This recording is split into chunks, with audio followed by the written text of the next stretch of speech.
1873 24শে ফেব্রুয়ারি শিয়ালদা থেকে আর্মেনিয়াম ঘাট পর্যন্ত চালু হলো ঘোড়ায় টানা ট্রাম। 1902 সালে এশিয়ার প্রথম ইলেকট্রিক ট্রামে রূপান্তর। কলকাতার ছবিতে ট্রাম একটা আইকন। দূষণবাহীন চলাচলের মাধ্যম হিসাবে ট্রাম পরিবহনের অঙ্গ হয়ে উঠেছিল। সময়ের সঙ্গে সঙ্গে শহরের যানজট ও আধুনিক যানবাহনের দাপটে ট্রাম রুট ক্রমশই কমতে থাকে। রাজ্য সরকারের পরিবহন দপ্তরে ট্রাম দিনকে দিন দুয়োরানি হয়ে ওঠে, অবহেলা আর পরিচালনার অভাবে।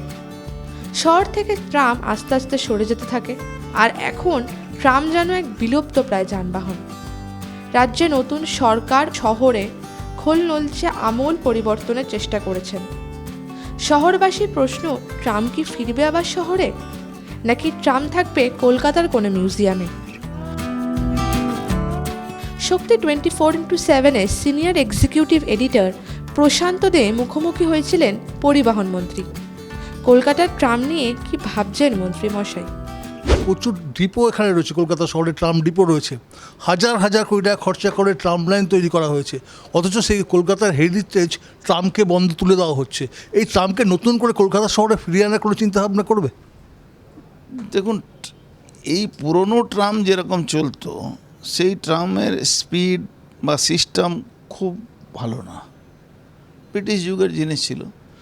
কিন্তু এই বর্তমানেও আপনি অস্ট্রেলিয়া চলে যান বা আরও অনেক দেশে চলে যান, ট্রাম চলে, বাট হাই স্পিডের ট্রাম চলে, রোডের মাঝখানের দিকে চলছে, কিন্তু ওর যে প্রোটেকশন দেওয়া সব আছে। টেকনোলজি আজকের যুগে তো নতুন নতুন টেকনোলজি দিয়েই চালাতে হবে।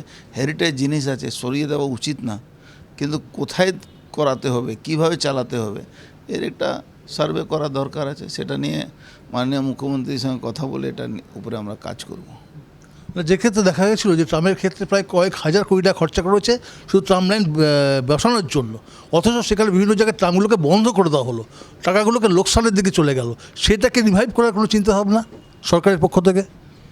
দেখুন, এই সরকার সব ব্যাপারে চিন্তাভাবনা করবে, কিন্তু কোনটা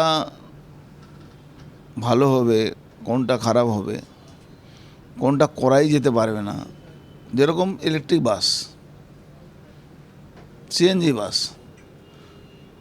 বাস এসে গেছে, চার্জ করার জায়গা ঠিক করা হয়নি, কোথায় চার্জ হবে, বাসটা পড়ে আছে 3 মাস ধরে। এই ইমিডিয়েট 21 তারিখ 20 তারিখের মধ্যে যে কিছু বাস চালিয়ে দেওয়া যায় তার জন্যে ব্যবস্থা, একটা রুট ঠিক করা চলছে। করে দিলাম আর হলো না, লাভ কী আছে? করলে ভালোভাবে করতে হবে, এটা নিয়ে চিন্তাভাবনা নিয়ে কাজ করছে।